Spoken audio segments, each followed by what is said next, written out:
Yung the Church of Jesus Christ Latter-day Saints, biglang the next day or the next week, they're offering, di ba, support to this course. Could you explain to us, paano yung naging process? Paano kayo sinuportahan? Sa program kasi, sa PEF program ng simbahan, inaalaw niya kasi yung katulad namin na gustong mag-improve in terms of education or training, pero limited yung budget or limited yung resources. Yun yung support ng PEF program na parang isusupport ka muna nila, but meron kaming counterpart. Unti-unti din namin yung babayaran para lang at least kahit papaano. Kasi gusto ng program na yon is bawat individual sa amin maging self-reliant, kasi di ba ang dami minsan yung mga katulad ko mga parents magtatrabaho sa malayo, parang nakita ng PF program na magandang opportunity yung pagiging virtual assistant kasi nga work from home. Hindi ka na malalayo sa family, maalagaan mo yung anak mo. Kaya talagang meron silang support na ganun. Kaya kami bilang mga member, yung mga willing at gusto talagang matuto at gustong mag-enhance ng training, ay ginagrab talaga namin yun. Ako lalos, pati yung husband ko ginrab din niya. Dalawa kaming nag-avail ng ganitong course. Yeah. Kaya kasi gusto namin, dalawa kaming nag-enroll.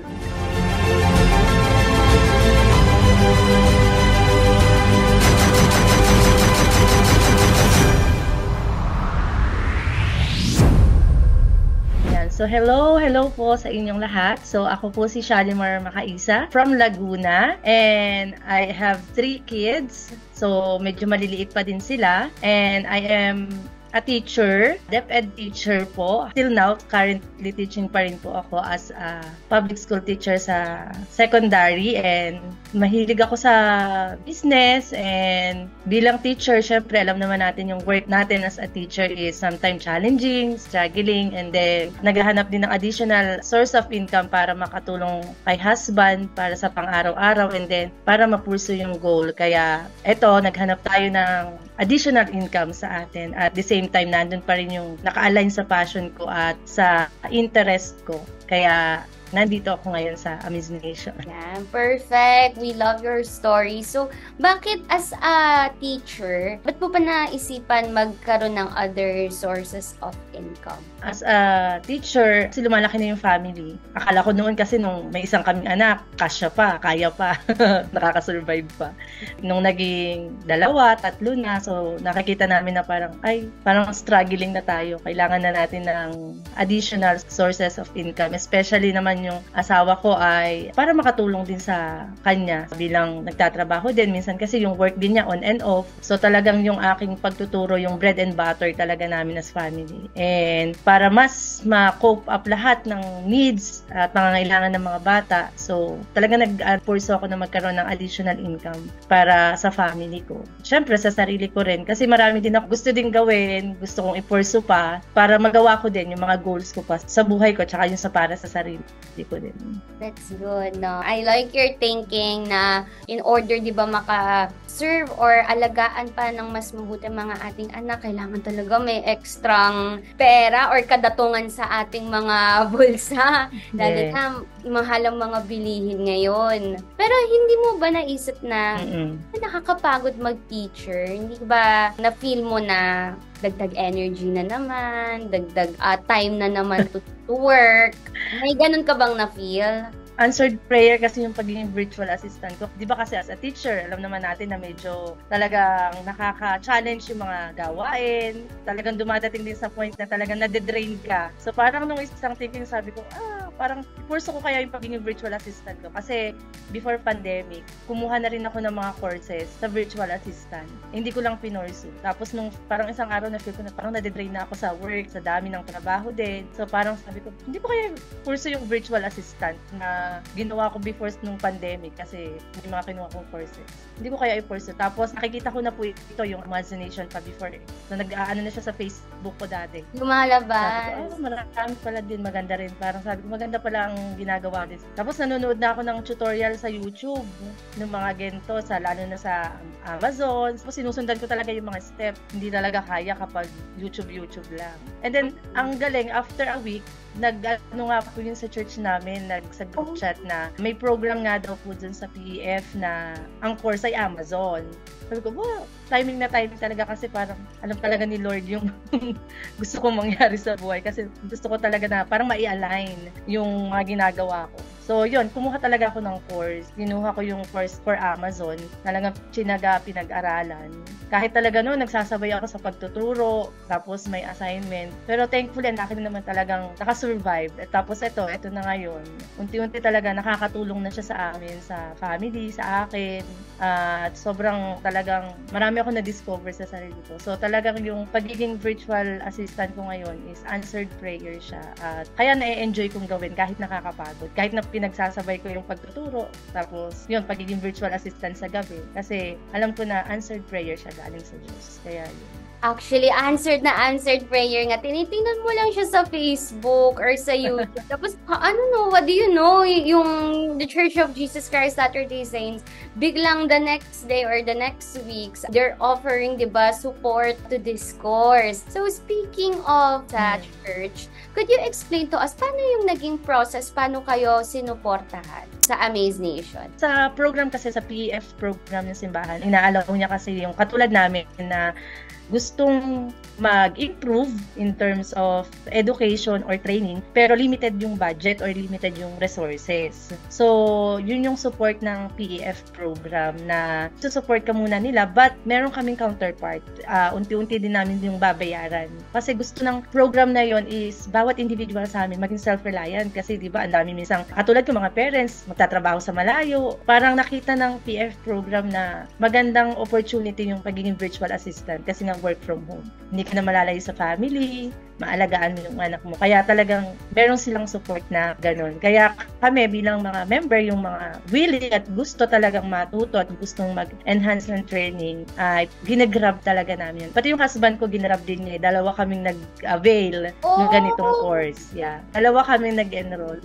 Kaya napakalaki talaga ng support na yon kasi syempre limited. Hindi pa namin kaya kultuhan na bayaran kasi magkano rin yun. So, kasi may pamilya. Alaki ng tulong ng program na yon sa amin. Kaya kami nakakuha ng course sa Amaze Nation na talaga. Oh, I'm so happy. Kasama pati yung husband mo. Sabay kayo nag-journey, sabay kayo nag-growth. Kamusta naman yung experience nyo, yung nag-start na kayo as a student? Ano bang kinuha nyo? Elite or advanced? Kinuha namin yung elite class. Yung experience, sobrang maganda siya talagang nung nagsisimula pa lang ako sa module ko. Sabi ko, ay, okay, naka-align siya sa passion ko. Gusto ko yung mga interesting, gusto ko, na-challenge ako. So, sobrang astig ng mga course sa simula, sa katapusan, support ng community, tapos meron pang coach. Within that 2 months, talaga namang mahahasa ka. Maiintindihan mo talaga yung course as long natutulungan mo din yung sarili mo. Ako, may mga coaching session kami, tapos sa community, kahit tapos na yung module, kahit halimbawa, hindi ko pa naintindihan. Magtatanong lang ako, tapos nakaka-overwhelm. Yung parang matatagal na, tapos yung magagaling na sila, pero nagte-take time sila na mag-response, i-assist ka. May experience nga ako po nun na parang doon sa group chat, may question ako, may query. Tapos talagang may nag-initiate sa akin, siguro coach din ata siya. Talagang in-approach na tinulungan niya ako na, ganito po yung gagawin sa Excel, ganyan. So, nakakatuwa na meron kang support dun sa pinupurso mong destination dito sa pagiging virtual assistant sa Amazon. Nice. Thank you for sharing, Shalomar, yung sa experience mo being an elite student. So, laki namin yung bina-mention to na kailangan talaga proactive ka, kailangan nag-get in touch ka sa mga students or sa coaches. Kasi pag may tanong ka or kailangan ng support, nandiyan naman din sila to help you guys out. It seems that maganda ang experience mo sa ASVA. Ano naman yung lesson na nahirapan ka or was challenging for you, pero because of your community, it helped you out? Ang pinakang na-challenge talaga ako yung nung una sa product listing at saka sa keywords. Sabi ko, paano to? Talagang pinagpupuyatan ko na siya para maintindihan ko. Kasi medyo siguro din mahaba din yung sa video. Kasi ako yung tipo ng tao na bago ko i-reach out sa iba, as much as kaya kong i-figure out kung paano, ako muna. Talagang ang tagal bago ko fini-figure out nung hindi ko na talaga siya kaya. Yun, doon ko tinadtad yung coach ko ng question. Luckily, sobrang thankful naman ako sa coach ko na i-share niya yung technique niya, strategies niya, kung paano mapapadali. Tapos nung pinakita niya, sabi ko, okay. So parang meron din palang ibang way pa. Natutunan ko na iba't iba din pala ng approach. Halimbawa, di ba sa module, meron talagang instruction. Mabait coach mo. Tapos in-offer niya sa'yo yung strategy kung paano siya nagiging success sa product listing, sa keywords. So sobrang napaka-thankful ako nun. Kasi parang, okay, sige, natapos ko yung assignment ko dahil dun sa techniques, sa approaches. Kung tutuusin, parang sa atin lang dapat yun. Kasi skills natin yun na ino-offer natin sa mga client. Pero, shinare talaga nung coach ko yung kanyang strategies and approaches sa paggawa ng keyword search saka sa product listing. Batiin mo naman yung coach mo. Sino ba yung coach mo? At parang napakagaling. Hello kay Coach Jana. Si Hello. Coach Jana po yung coach ko. Thank you po sa lahat. So, it seems that nagawa mo lahat ng homeworks mo, no?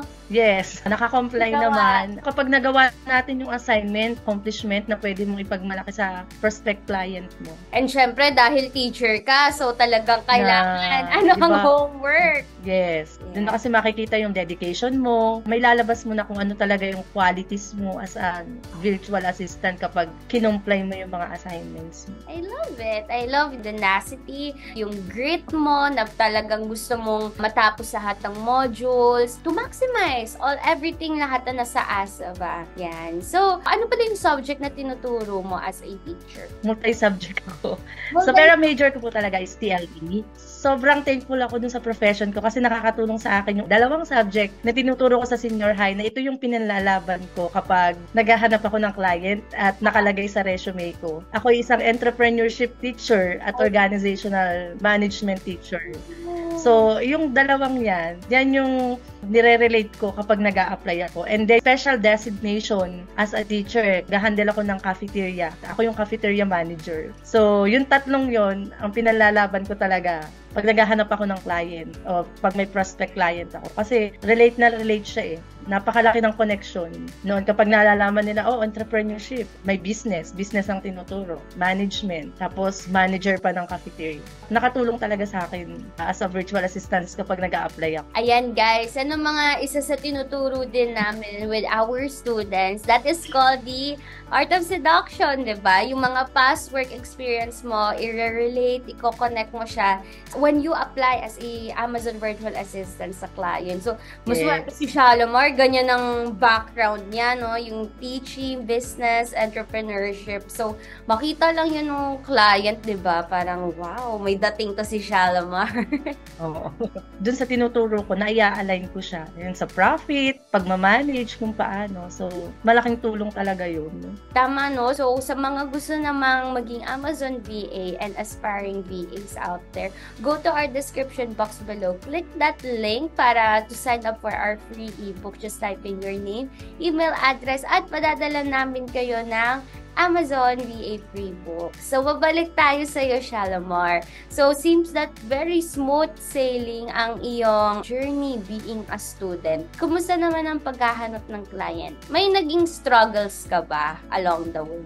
And how did you overcome it? Yes, marami din. Talaga, dalawa yung struggle. Yung una, yung paghahanap ng client. Kasi most of the time, experience ang hinahanap. Hindi ko matanggap yung rejection palagi nung naghahanap ako ng client. So, yung rejection talaga, ang hirap na hirap akong tanggapin na parang kahit naman wala akong experience, kaya kong matutunan kasi may mga policy sila. So, yun yung unang struggle na naranasan ko is yung rejection. Yung kala ko kasi, kaya ko na, alam ko na, pero pagdating pala sa interviewer, hindi pa.